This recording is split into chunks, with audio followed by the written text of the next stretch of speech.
Today we're gonna tie-dye fabrics. Using natural dyes. I'm gonna use turmeric. I'm gonna use blue. Soak fabric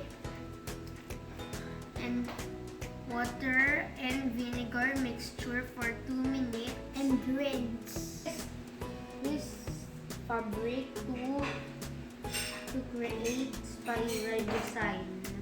Or fold to create stripes.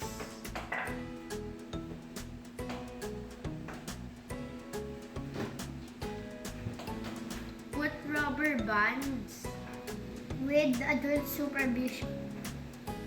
Prepare the dye. And boil turmeric and blue pea for 30 minutes. What? Submerge the fabric in the dye For 1 hour.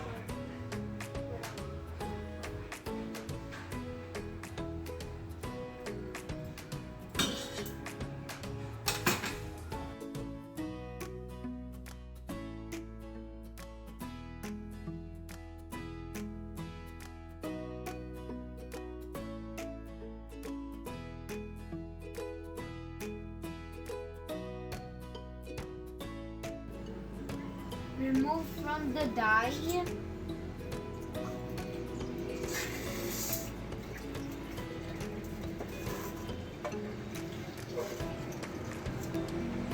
Rinse with cold water.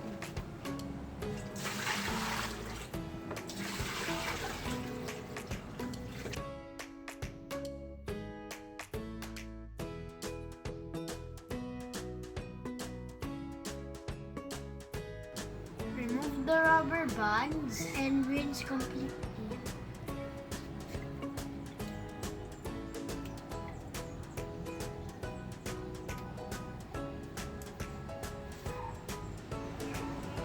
This is our finished product.